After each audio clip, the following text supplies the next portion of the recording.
Hello, and welcome to the M3 Bearcast. My name is Malcolm Travers. Male Media Mind is a grassroots organization dedicated to uplifting and unifying our community through dialogue, insight, creativity, and knowledge. And on the M3 Bearcast, I highlight topics that I usually bring up on the M3 live broadcast that's held on youtube.com/male media mind 2. And I take those sections and I give them a greater context and give you ideas as to why those topics came up. But in this episode, I'm actually introducing one of our newest panelists. His name is Jameson, and he is our youngest panelist thus far. For most of our live streams, we've been in the 40 to 50 age range, and he is fresh out of college, 22 years old, a communications major, and very much interested in the topics that we bring up, which I bring up a lot of topics around coming out, dating, communication, social media, and it's a well-rounded discussion that I also clue in Greg, who is the host of the M3 Live Saturday Sit Down at 1 p.m. on youtube.com/male media mind.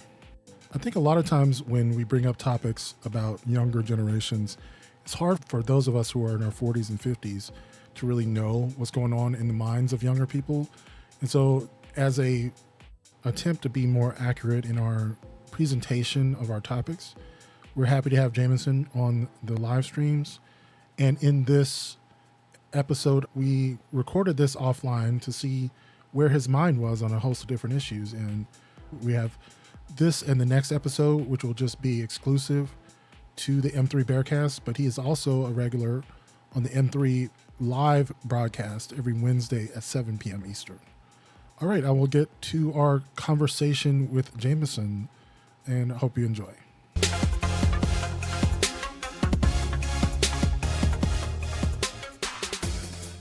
Why don't you introduce yourself? You're good. So my name is James, or my nickname is Jameson, but I'm just trying to have to stick to one name, whatever.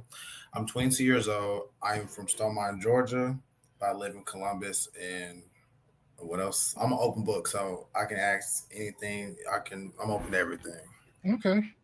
So I'm interested in bringing up some topics with you. Like I said, I have this idea of posting some questions to the different groups on Facebook and Twitter and getting some community feedback on different topics and starting a conversation on it.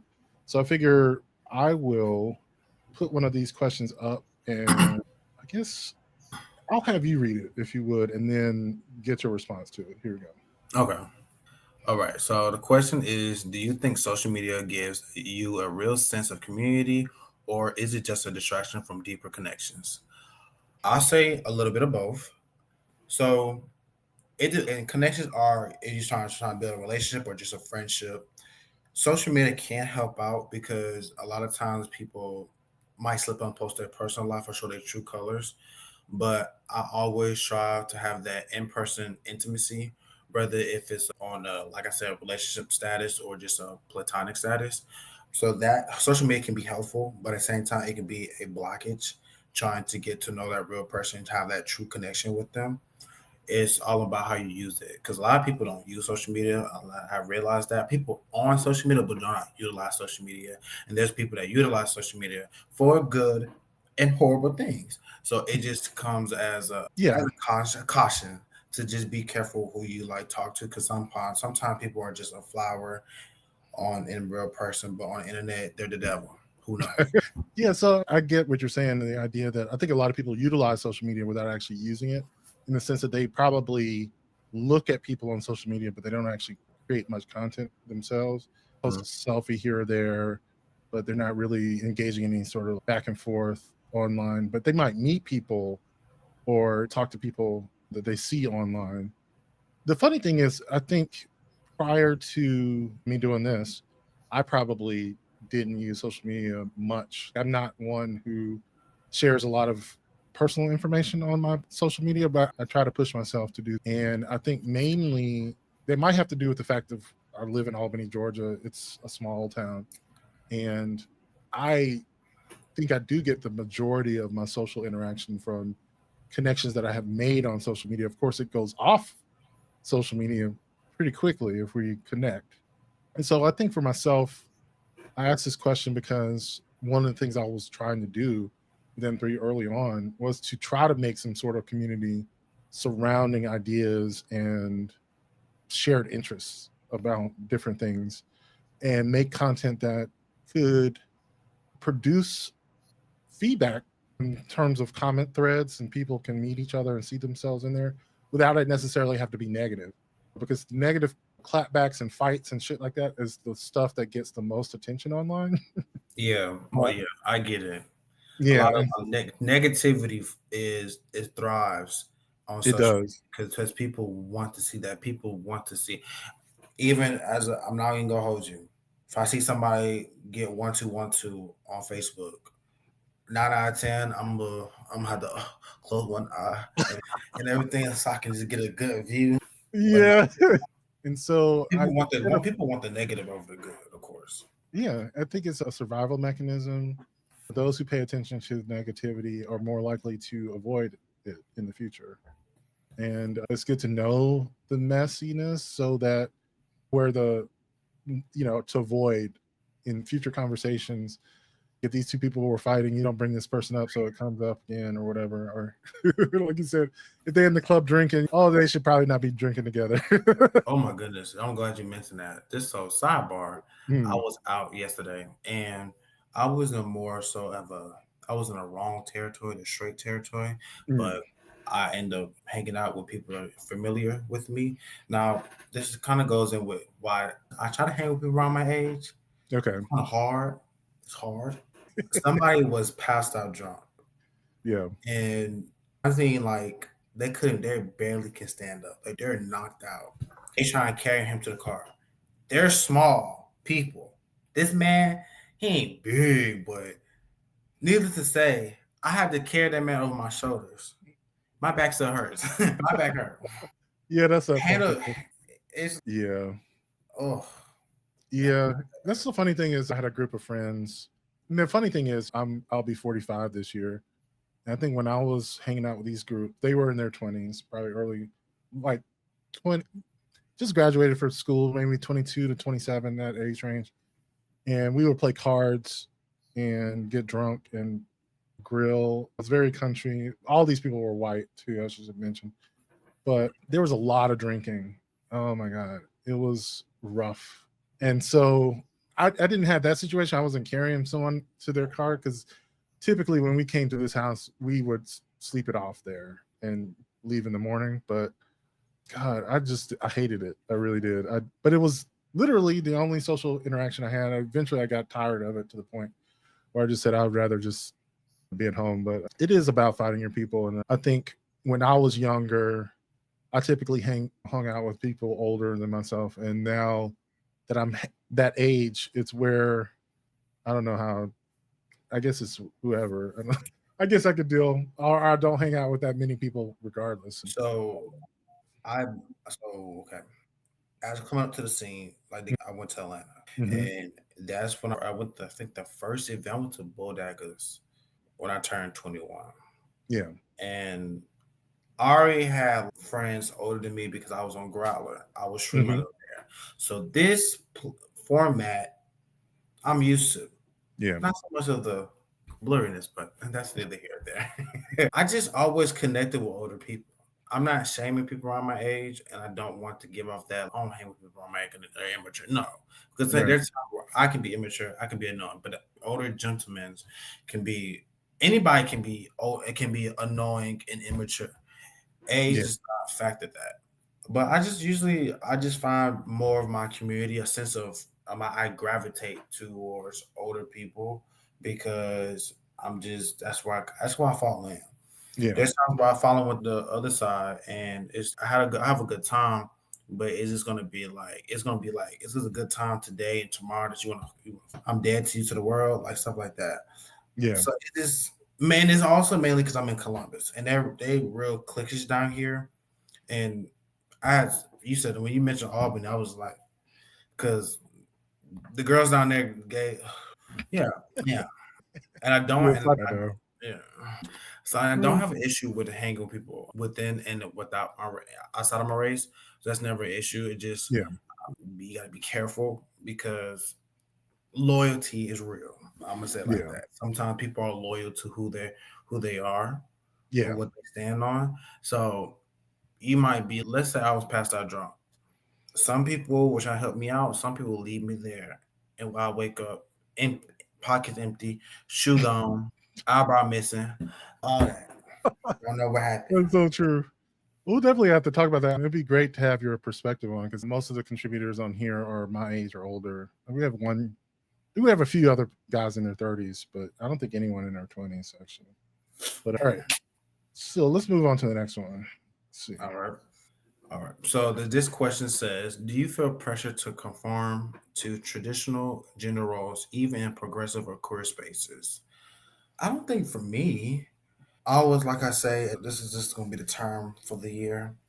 I ain't masculine, but I ain't feminine.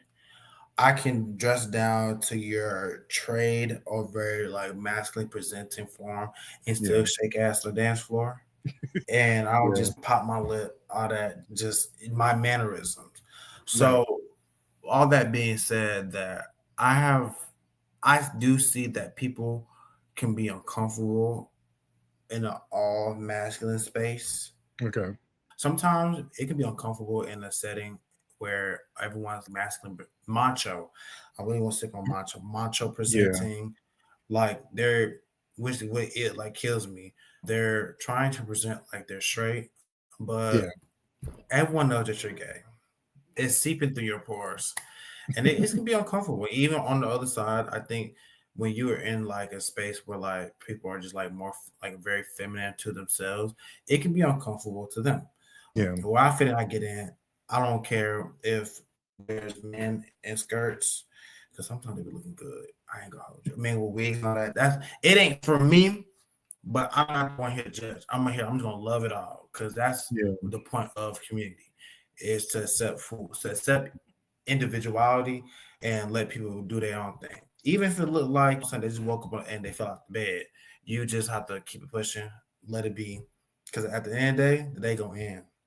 yeah. So I think one of the things that has come up for myself, and I think maybe for Greg as well, was the idea that if you're presenting masculine, then you are fronting by nature. And I don't know because they don't know him when they say this, so they think that he is like a butch queen or something, like someone pretending to be butch. And it's interesting because I think maybe that has been their experience when they see someone hyper masculine or just being a dude. They just assume that this is the thing that they put on. But then I turn it back and say, I think all of our presentation is in some way a performance. Doesn't necessarily mean that it's an inauthentic performance, right? Like we choose the words we want to speak. I like to speak with specificity. I like to use the correct terms and correct grammar, whatever. That's in its own way a performance. And I identify as male, identify as masculine. And so I probably do, in some ways, perform masculinity, right?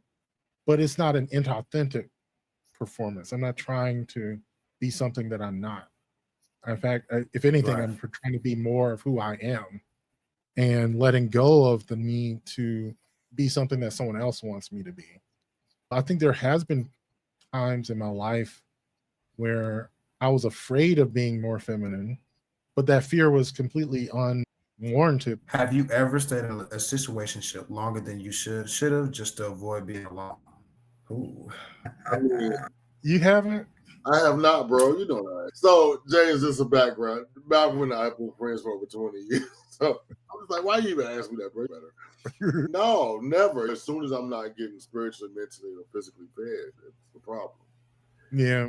I don't think, even with your buddy that used to call me daddy all the time, I think it's maybe a week too long, maybe. So, Figure out what do you think is the reason people stay too long? convenience. It's Mm, convenient. It's hard to push the panic button and walk away. You have a dinner partner, you have a dance partner, you got a movie buddy. So people, I think the mistake is, James, and you can jump in if you want. I think the people forget that you're losing a friend. Yeah. top of everything else. Yeah. Losing your best friend. Go ahead.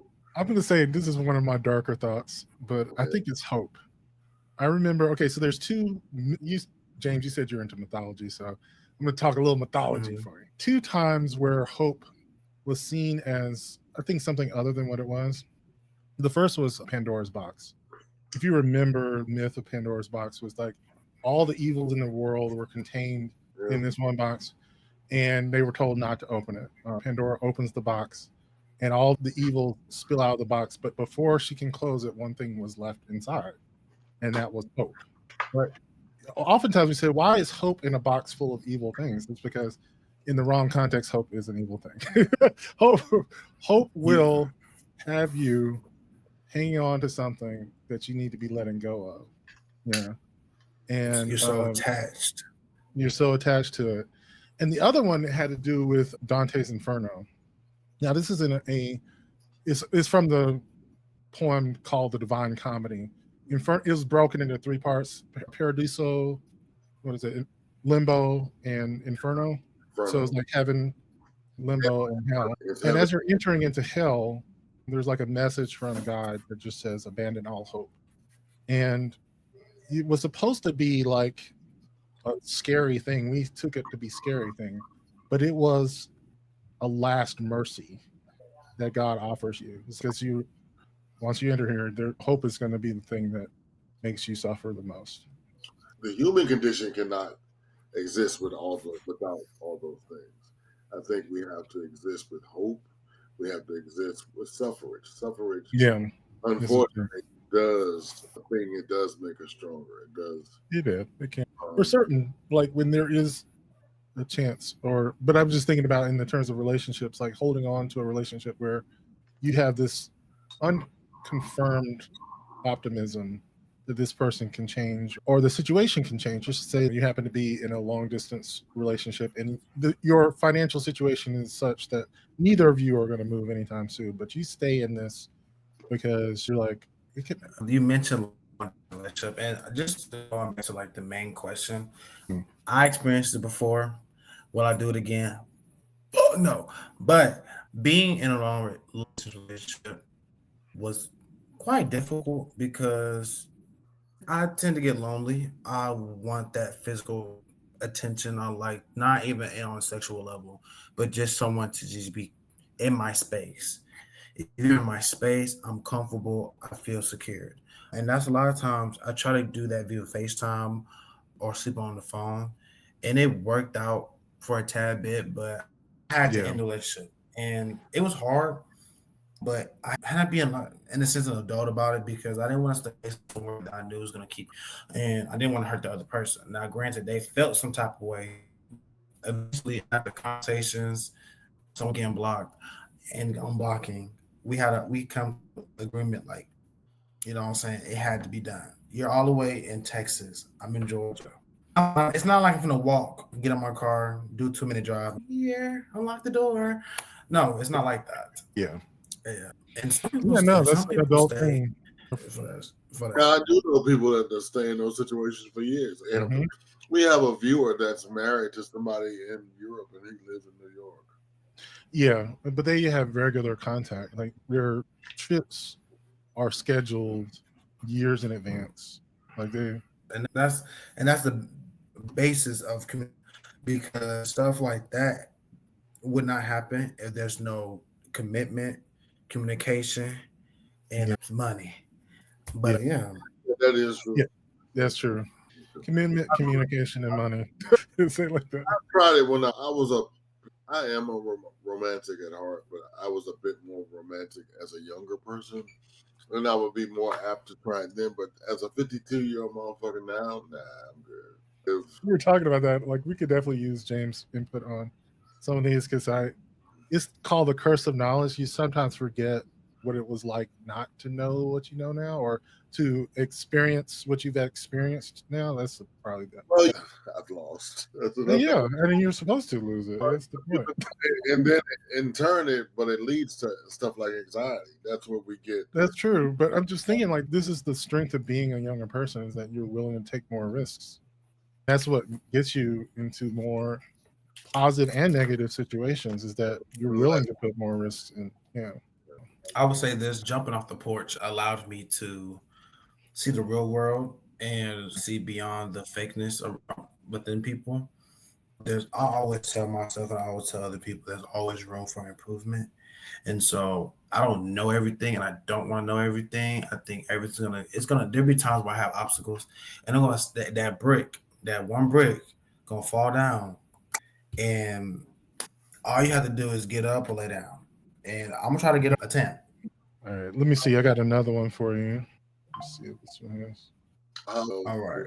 How do you get along with your co-workers? Are you all at work, or do you keep your personal life and work separate?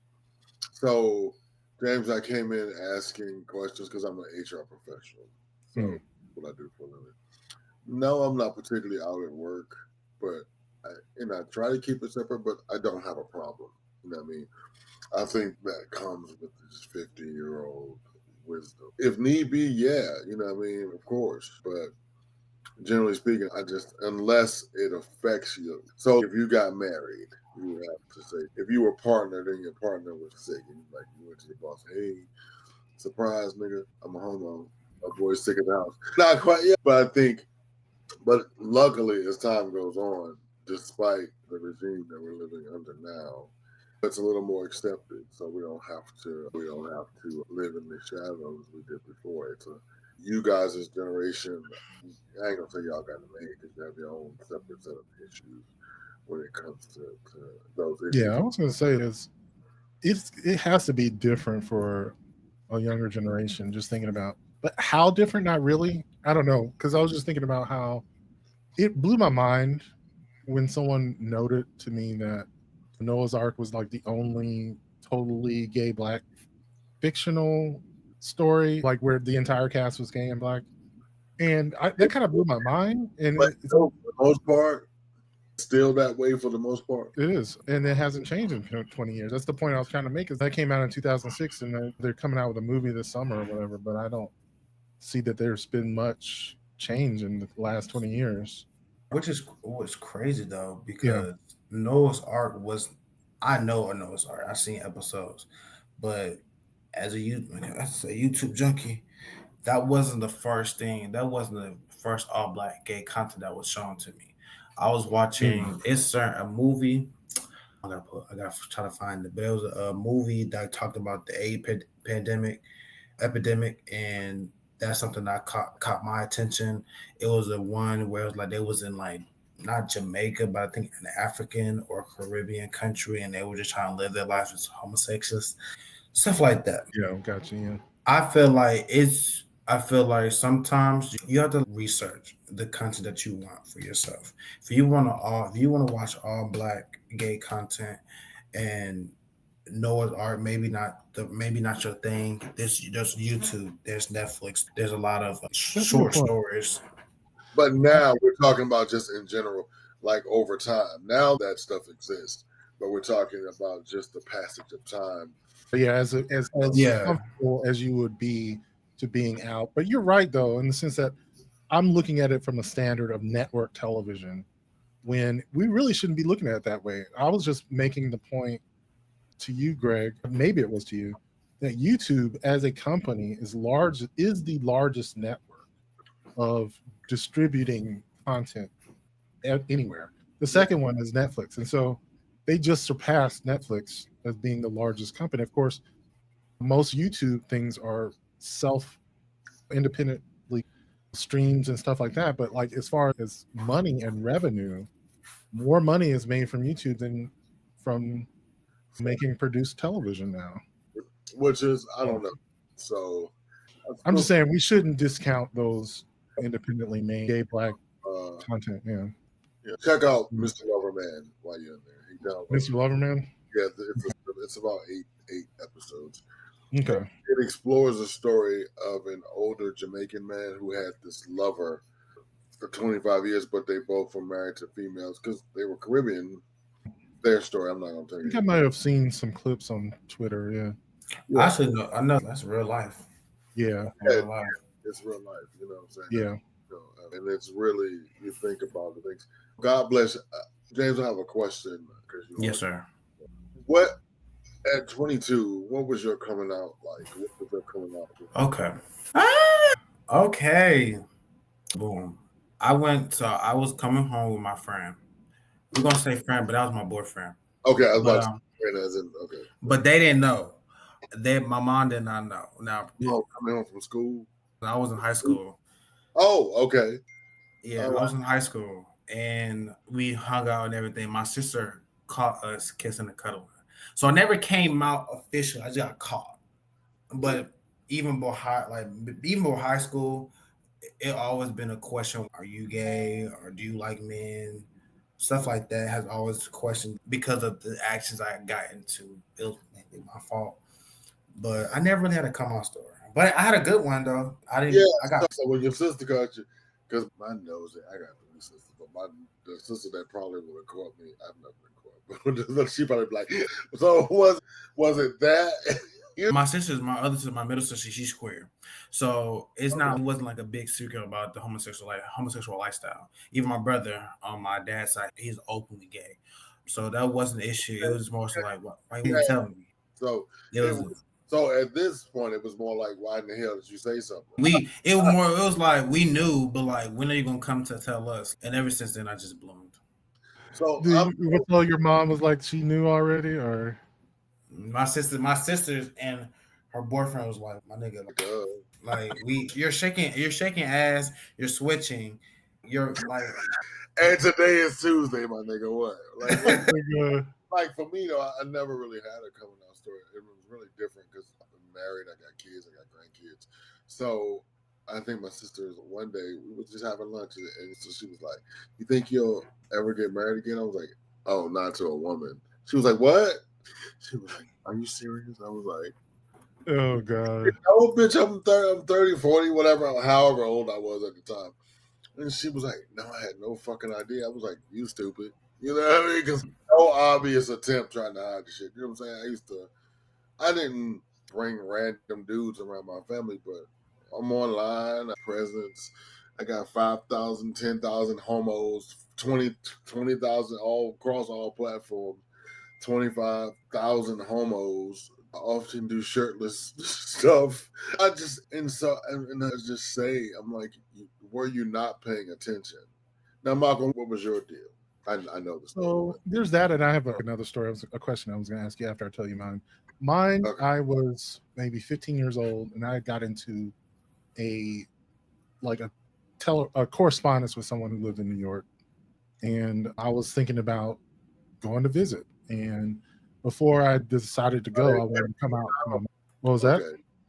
So now at 15, I would have beat your ass. Right, I'm high.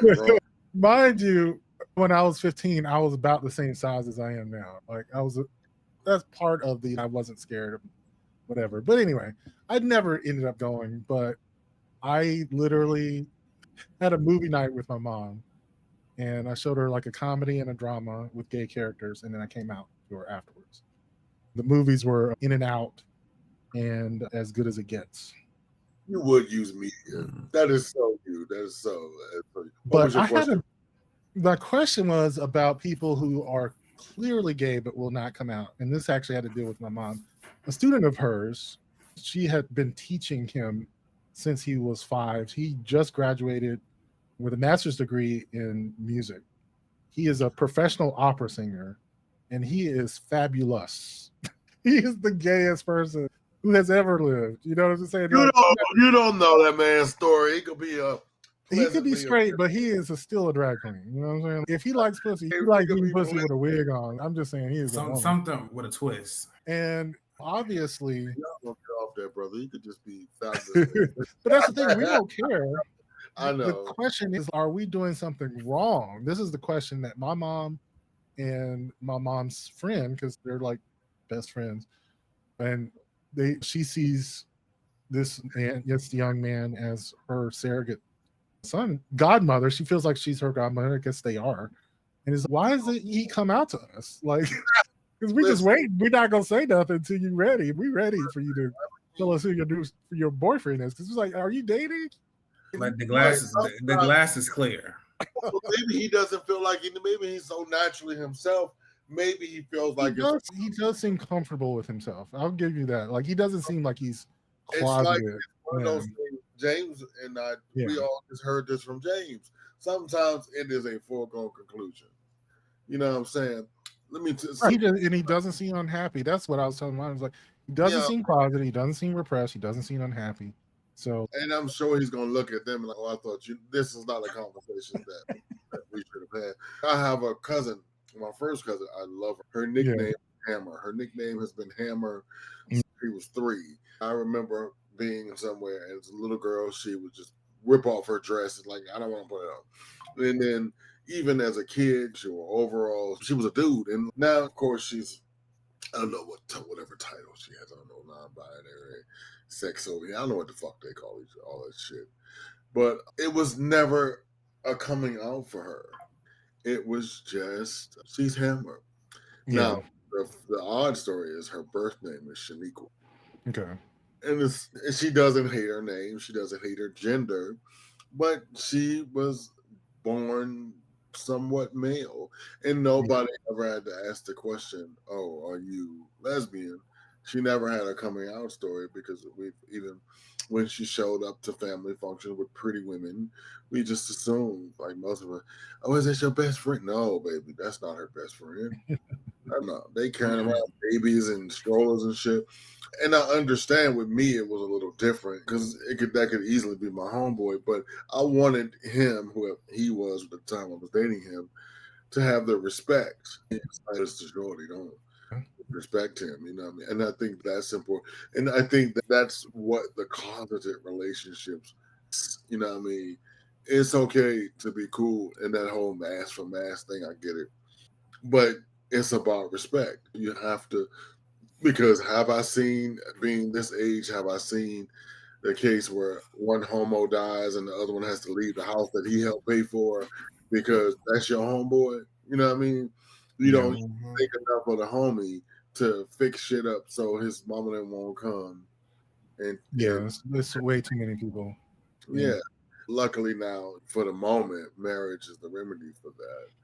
Yeah. I know people that are secretly married right now. I'm like, y'all don't tell motherfuckers y'all went. No. I'm like, okay, bro. I want my toaster back, nigga. Y'all living in secret. All right, that'll do it for this episode of the M3 Bearcast. Please come back for the next episode where we'll conclude our conversation with Jameson. And you can, of course, watch us on YouTube at youtube.com/malemediamind2, where he'll be a regular guest on the M3 Live broadcast. If you'd like to support Male Media Mind, please join us at patreon.com/malemediamind. You can gain access to our Telegram groups, our Discord server. We also have other treats that we try to give our patrons for their support of our channel. We have a book club and always looking for new ways to show our thanks to our patrons. Again, if you just want to support us without payment, you can always share this podcast on social media, like and rate it on your podcatcher, and tell a friend about it. All right, thank you for listening, and we'll catch you in the next episode. Peace.